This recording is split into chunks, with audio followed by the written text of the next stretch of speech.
Welcome to the online classes for the 6th period of 9th standard for the second unit, that is medieval India and the political transition. So in the last classes we have studied the point related to this topic. So we have ended with the topic related to the Muhammad Ghazni. So in this class we are going to study the next topic. After Muhammad Ghazni, we are going to see the next person who arrived from the Turk by the name Muhammad Ghori. So this Muhammad Ghori also belongs to the Turk or a dynasty belongs to the Afghanistan region. So the Turk dynasty of Shahans Bani. The Turk dynasty belongs to the Shahans Bani. Shahans Bani, which belong to the Ghor region of Afghanistan. Actually, this Shahans Bani was one of the dynasty belong to the Ghor region. Which region? The Ghor region, and due to this region coming in the Afghanistan area, it belongs to the Afghanistan area. So that time this Afghanistan Shahans Bani dynasty came to be ended with the person by the name Muhammad Ghazni. So the Afghanistan came to prominence, ended with the rule of Ghazni dynasty. So this Shahans Bani came to power after the end of the Ghazni dynasty. So earlier we have seen the Ghazni dynasty was ruling. Now this Ghazni dynasty came to be an end, and after this a new dynasty was emerged in India, that is Shahans Bani belongs to the Ghor region of Afghanistan. Now the person belongs to this Ghor or this Shahans Bani dynasty belongs to the Ghor area. Ghiyasuddin Muhammad, the Ghiyasuddin Muhammad of Ghor dynasty had ascended. This person had ascended the throne, and he sent his younger brother. He was ruling in the Afghanistan region. Who? This Muhammad Ghiyasuddin Muhammad of Ghor region, and he was sent his younger brother by the name Mujahideen Muhammad to establish a new kingdom in India, to establish a Turk rule in India. So actually this Ghiyasuddin Muhammad was ruling in the Afghanistan or the Ghor region that belongs to the Afghanistan area, and he was keeping as the Shahans Bani dynasty after the Ghazni dynasty. But when he was ruling in the Afghanistan area, he was going to be sent as his brother by the name Mujahideen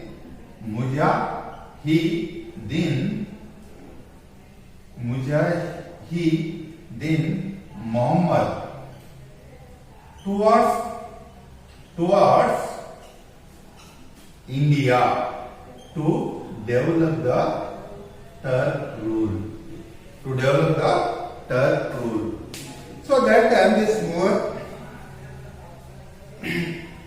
Mujahideen Muhammad came to India, and he is going to be called in India as the Muhammad Ghori. So actual name is Mujahideen Muhammad, but India, the Indians, when he was ruled in India, this person is going to call as the, because he belongs to the Ghor region, Muhammad Ghori. So this Mujahideen Muhammad is called as the Ghori. Now he started his first invention when he came to India.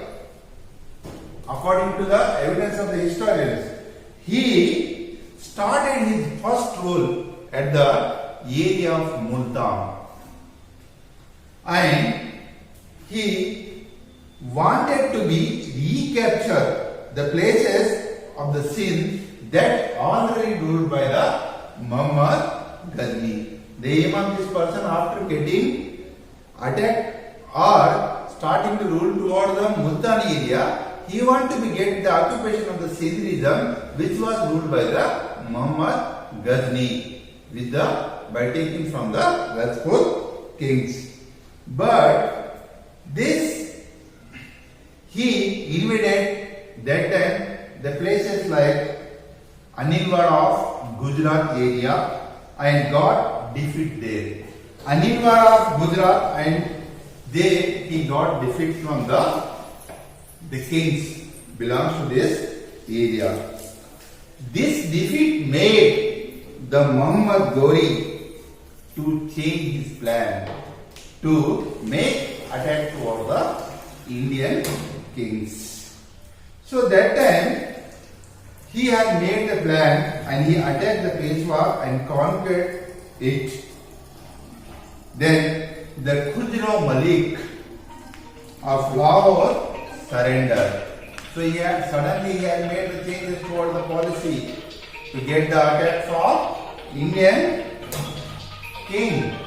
That time he moved toward the Peshwa and he attacked the Peshwa. There the Peshwa by the name Khujro Malik. Khujro Malik belongs to the Lahore area, was surrendered. By keeping, now the Lahore came under the control of this Muhammad Ghori. By keeping Lahore at the center point, Muhammad attacked the plains of India. He started to get the occupation of the different plain area belongs to the Sindh region. And this attack was naturally registered by the ruler of Delhi, that the Prithviraj Chauhan III, he was defeated. Muhammad had terrain once in 1191. Already we have discussed in the last classes. So automatically, due to the occupation of the land started by the Muhammad Ghori toward the India, it made the gate for the development of the Delhi Sultan and defeating these Chaumana dynasty or the Rajput dynasty. So once in the life of Muhammad Ghori, we are going to see this attack was naturally registered by the ruler of Delhi. Once the Prithviraj Chauhan III belonged to the Rajput dynasty, has defeated to the Muhammad Ghori in the 1191. So see how the story changed in the life of Muhammad Ghori. So in 1191, here Prithviraj Chauhan was going to get the victory toward the Muhammad Ghazni. But in the same 1 year after, in 1192, again this Muhammad Ghori has defeated to the Prithviraj Chauhan III. How? Earlier this Muhammad Ghori was not planned to make attack toward the Chauhan, but second time he made attack and the same place at the terrain itself he was defeated by the Muhammad Ghori. This time he had made a lot of preparations towards the battle. In this battle, the archers of the Turks were succeeded completely. The followers of the Turks also succeeded completely by getting attacked toward the Prithviraj Chauhan. The quicker cavalry of this Turk dispersed the Rajput army with slow moving elephants, and that time two persons by the name who are the supporters or who are the oppositors of the Muhammad Ghori by the name Govindrao and Bhola, who were instrumental in the Rajput victory during first battle, were killed. This Govinda Rao and Bhola were the two persons who were supported to the Prithviraj Chauhan, and these are the two important instrumental persons who defeated Muhammad Ghori in the first 1191. But in the second time, when Muhammad Ghori came with the preparation, that time these Govindrao and the Bhola were killed after the attack of 1192 by Muhammad Ghori. Muhammad Ghori. It means now the Muhammad Ghori is getting totally power to get the attack of Indian kings or the kingdom. So in this time, the Prithviraj Chauhan, who belonged to the Rajput dynasty, was imprisoned. He was kept in the jail, and this Prithviraj Chauhan had continued to rule for the while of surrenderance. But he has not stopped his wars. He continued the stop up to the surrenderance from himself. Then lastly he was surrendered toward the Muhammad Ghori. Now Muhammad Ghori has started to appoint his slaves. Who are the slaves here? Slaves means who are under the control of a king. So Muhammad appointed his slaves to take care of these areas owned by him in India, and he got murdered on his way back to the Ghori. So while he was going toward the Ghori or the Ghor region, at the time of returning, he was given the Indian land which was occupied by him to his slaves. And after giving this land to the slaves, he given an opportunity to rule this area. Now these slaves have started to rule this area, but while returning toward the Ghor region, this person was murdered in the route itself. While going only on the way, this person, Muhammad Ghori, was murdered in between the Ghor and the India. So by this way, the life of the Muhammad Ghori came to the end with the attacking toward the Sindh region of India with the battle of two wars. One is the Terran first and Terran second, that is in the 91 and then 92. Okay, so these are the main importance we are going to see for the arrival of Turks toward the India. Now this Muhammad Ghori has kept his power, Turks' power, by giving opportunity to the slaves. So after that we are going to see the point related to the political implications of this Ghori dynasty. Due to the arrival of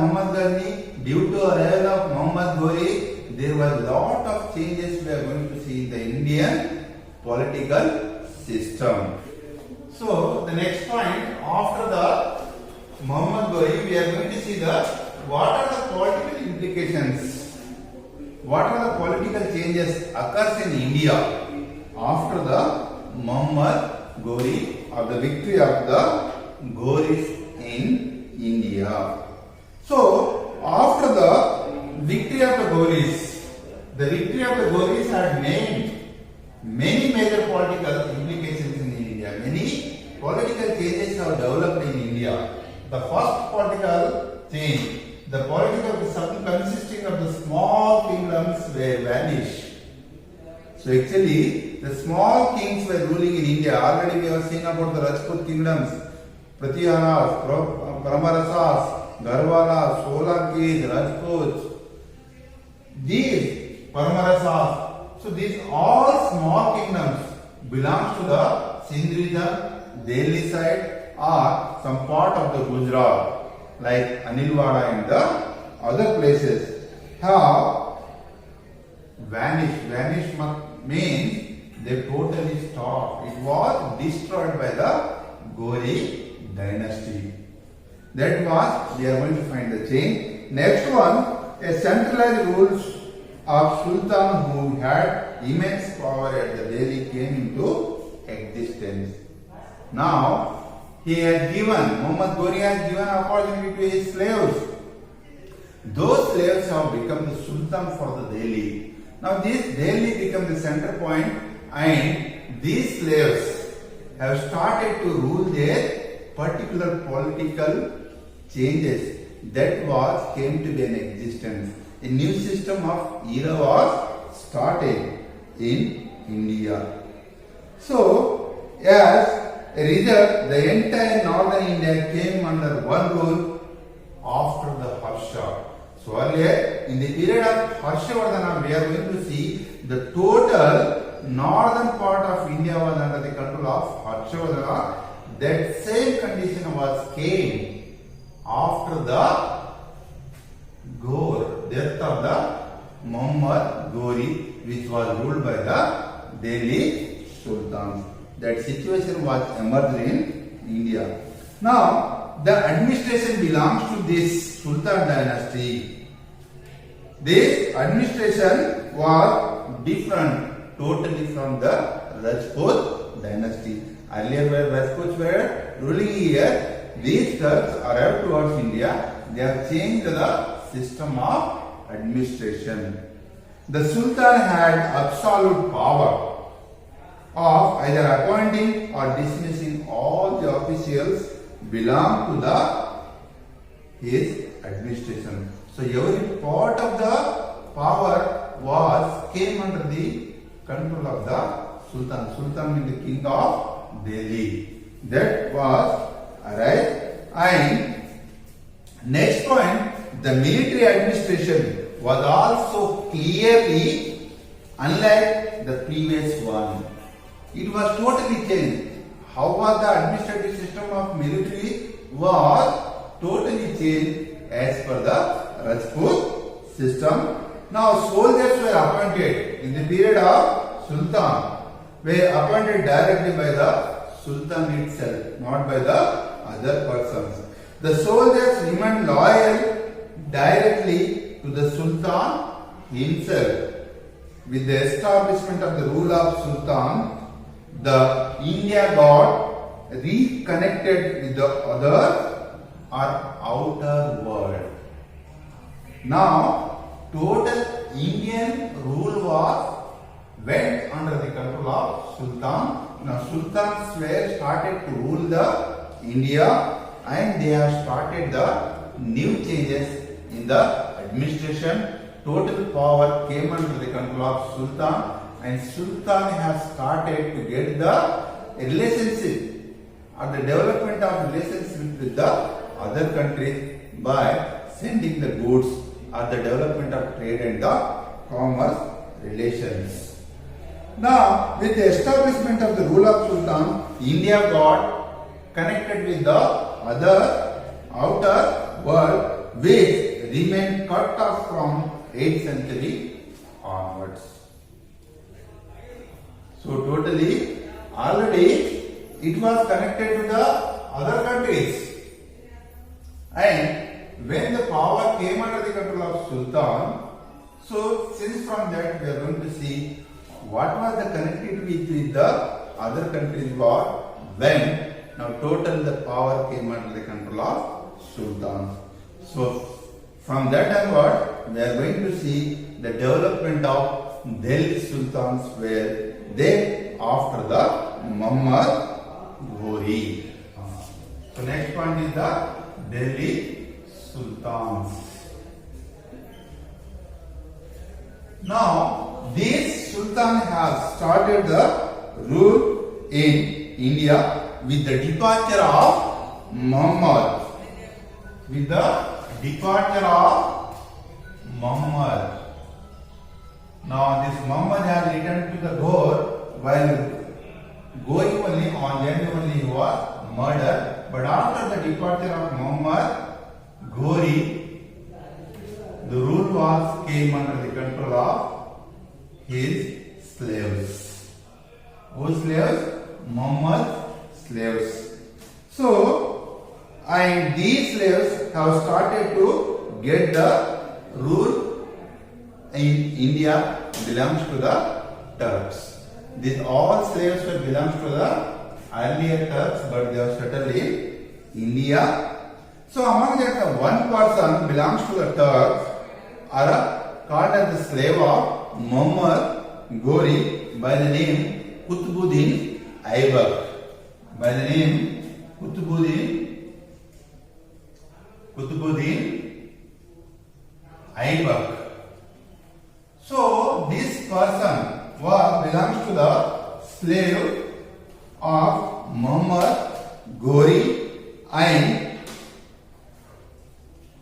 he started a slave who was very close to the Muhammad and enjoyed his confidence that he will become the king for or the sultan for the Delhi. So that time, with the confidence, made Delhi the erstwhile capital of Chavanas as the entire administration. The other military generals of Turk who remained in India accepted the Qutbuddin Aibak as their sultan. Now Qutbuddin Aibak became the founder for the Ghulam dynasty. So after Muhammad Ghori, we are going to see this Qutbuddin become a confident person that I can to be become as the sultan for the Delhi by defeating the Rajput.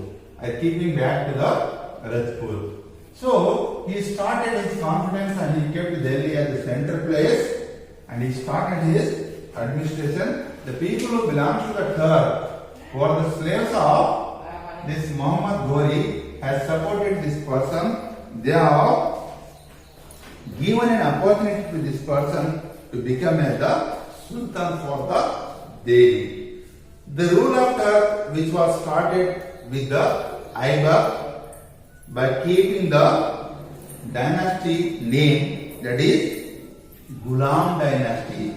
So this Qutbuddin Aibak has become the founder for the Ghulam dynasty. That Ghulam means we are going to call it the slave. So after this, Aibak was continued and by the Khilji, Tughlaq, Sayyid, Lodi dynasties till the arrival of Mughals. So after the Qutbuddin, his slaves, Muhammad Ghori's slaves have continued. The many dynasties were developed in this Sultan of the Delhi Sultan. The dynasties like Khilji dynasty, Tughlaq dynasty, Sayyid dynasties, Lodi dynasties, and these dynasties have ruled for India till up to the development of a new ruler, that is the Mughal dynasty in India.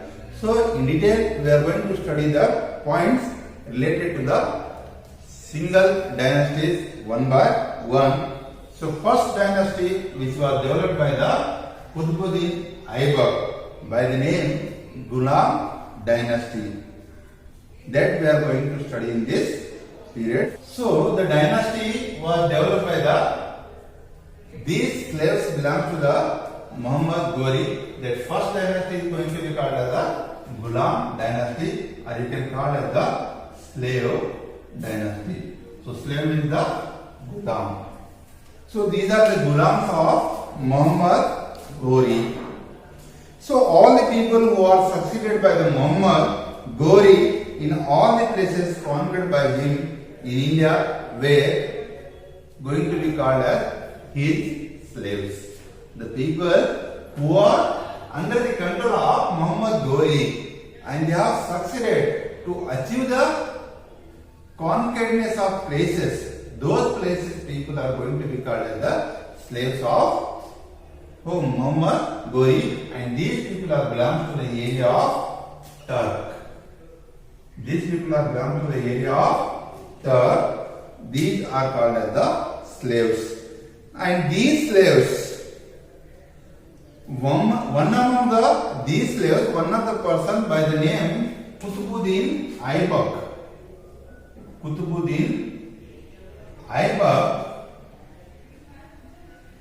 Qutbuddin Aibak, who started a first dynasty in India by the name Ghulam dynasty. That's why this person is going to be called as the founder of Ghulam dynasty and who established the Turk rule in India at the place of Delhi. His successors were also slaves. The followers of this Qutbuddin Aibak also are going to be called as the slaves of the Muhammad Ghori. Hence, their rule is termed as the Ghulam dynasty to rule in India. Apart from the Aibak, we are going to see the Iltutmish, Razia, Sultana, Balban and some other important persons who have ruled to the Ghulam dynasty. So in the today's class, we are going to see the person who started the Ghulam dynasty, that is Qutbuddin Aibak. Then later we are going to study the point related to the Iltutmish. Then after Razia Sultana. Then last one we are going to see the Ghiyasuddin Balban in the later classes. So today we are going to understand the topic related to the Qutbuddin Aibak. So Qutbuddin Aibak is going to be called as the founder for the Delhi Sultans. And Qutbuddin belongs to the family of Afghanistan, that to the Turk family, and he sold to a Qazi of Nishapur. Actually, this person was sold to a Qazi of Nishapur area. Qazi of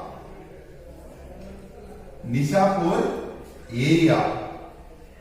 And after selling this Nishapur as a slave by the guardians, their parents, Aibak received the education in the Arabic languages and the Persian languages and was also trained as the archery of horse riding and soldiers to get the control over this area. So that time Muhammad Ghori, who was the governor of Ghazni, purchased him as a slave in India.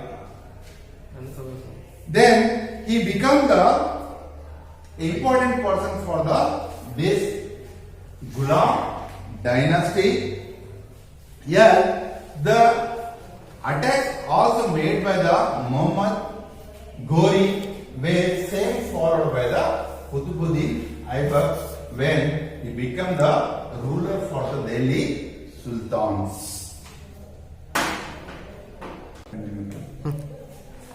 So, when he became the powerful person for this dynasty, we are going to see he has made many attacks after the attack made by the Muhammad Ghori, that is the second battle of Tehran, and he became the successor of the northern side after the Muhammad Ghori, and he started to get independent rule in India after the death of Ghori.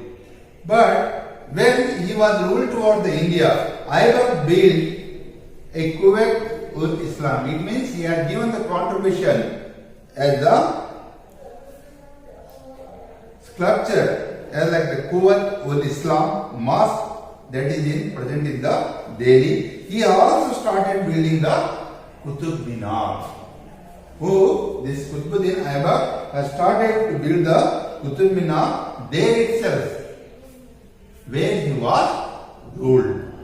And many scholars also we are going to see in the period of Qutbuddin Aibak, like the Nizami and Pak-e-Mudabir, were the important persons, scholars we are going to see at the period of Qutbuddin Aibak, where came in the court of this Aibak. A work named by the Tajul Masir provides the information related to the rule of the Aibak, other Qutbuddin Aibak. When we are going to get the study of this Tajul Masir, one of the book written by the scholars, belongs to his court. In that we are finding all the information related to the Qutbuddin Aibak, how he started his kingdom, how he was ruled for India. That all details we are going to study in this topic, Tajul Masir. So by this way, I will stop today, because the next remaining topics we are going to study in the next period, that is belongs to the Iltutmish Razia Sultana Ghiyasuddin Balban. Thank you.